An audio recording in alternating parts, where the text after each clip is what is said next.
সম্মানিত দর্শক, আমাদের ৭১ খবর টিভির সাথে থাকেন। আমি এখন কথা বলবো যিনি সাথে উনি আমরা যা দেখেছি যে ফ্যাসিস্ট আওয়ামী বিরোধী যত আন্দোলন সংগ্রাম আছে, সেই প্রত্যেকটা আন্দোলন সংগ্রামে সামনের সারির থেকে নেতৃত্ব দিতে দেখেছি। জেল, জুলুম, অত্যাচার, অবিচার, এমন কোনো নির্যাতন নেই ফ্যাসিস্টের আমলে যে উনি ভোগ করেননি। তিনি হলেন গাজীপুর সিটি কর্পোরেশনের ৪৩ নং ওয়ার্ড কাউন্সিলর পদে আপনাদের দোয়া এবং সমর্থন প্রত্যাশী জনাব নাজমুল হোসেন মণ্ডল। আমি যুগ্ম আহ্বায়ক গাজীপুর মহানগর যুবদল, সদস্য সচিব টঙ্গী পূর্ব থানা যুবদল। আমি আজকে ওনার সাথে একটু কথা বলবো। আমি যদি আপনার সাথে একটু বলতে চাই যে আপনি ফ্যাসিস্ট আওয়ামী সরকারের আমল থেকে আধবধি যে প্রত্যেকটা আন্দোলন সংগ্রামে আমরা আপনাকে রাজপথে সামনের সারি থেকে নেতৃত্ব দিতে দেখেছি।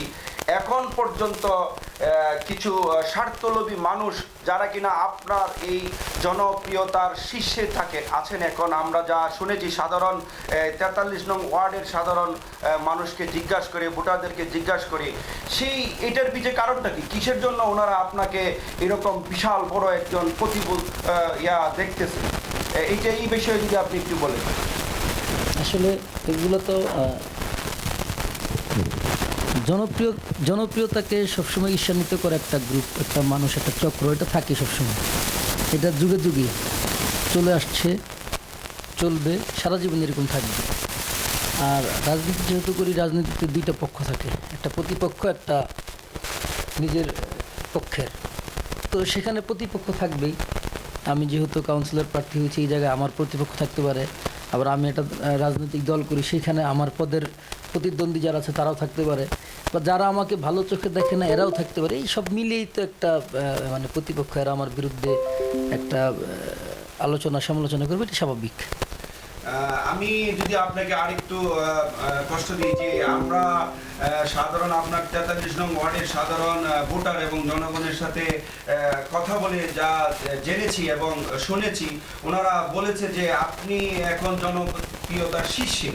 তো এই ক্ষেত্রে আপনার কি ওদের কাছে ৪৩ নং ওয়ার্ডবাসীর কাছে কোনো মেসেজ আপনি দিবেন? আপনাকে যদি ওনাদের মূল্যবান ভোট দিয়ে কাউন্সিলর করেন, আপনি ওনাদের এবং আপনার ওয়ার্ডে কি ধরনের সেবামূলক ব্যবস্থা আপনি নেবেন এবং কি উন্নয়নগুলো আপনি করবেন যদি একটু বলতে পারেন। যখন স্বৈরাচারী ফ্যাসিস্ট সরকার পতন হয়, তখন ৫ আগস্টের পর থেকে কিন্তু এই ওয়ার্ডগুলো, বিশেষ করে আমি আমার ওয়ার্ডের কথা বলছি, কোনো কাউন্সিলর ছিল না, কোনো মেয়র ছিল না, এমপি ছিল না। যখন কেয়ারটেকার গভর্নমেন্ট ছিল ইউনিট সরকার আমলে, ওই সময় থেকে একজন কাউন্সিলরের যে দায়িত্ব থাকে, আমি কিন্তু আমার এই ওয়ার্ডবাসীর প্রতি আমি সেই দায়িত্বগুলো পালন করছি। তাদের রাস্তাঘাট পরিষ্কার করা, ড্রেন পরিষ্কার করা, লাইট লাগানো, মশা নিধন, টুকিটাকি যে সমস্ত সামাজিক বিচার আচার, এগুলো আমি ৫ তারিখের পর থেকে করে যাচ্ছি।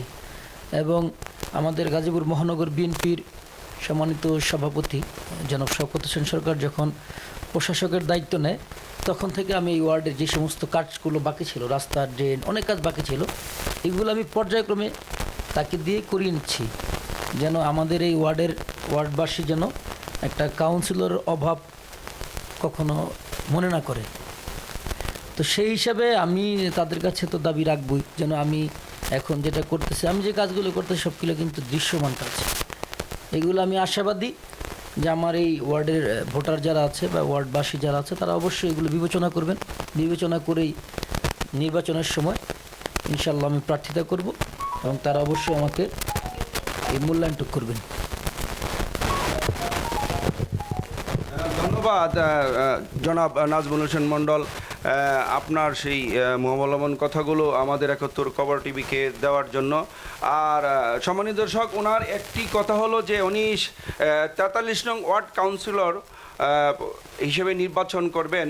তো ইতিমধ্যে আমরা দেখেছি উনি অনেক সমাজে উন্নয়নমূলক কাজ এবং সাধারণ গরিব মানুষদের পাশে দাঁড়িয়ে ন্যায় বিচার এবং যা যা সমাজের প্রয়োজন তা করার চেষ্টা করছে। এবং উনি তার ৪৩ নং ওয়ার্ড সম্মানিত ভোটারদের কাছে একটাই চাওয়া যে উনি যেন নির্বাচিত হয়ে এই সমাজের অবহেলিত মানুষ যারা আছে তাদের পাশে থাকতে পারে এবং সমাজের উন্নয়নমূলক কাজ করতে পারে, সেই অঙ্গীকার ব্যর্থ করছে আমাদের ৭১ খবর টিভি কে।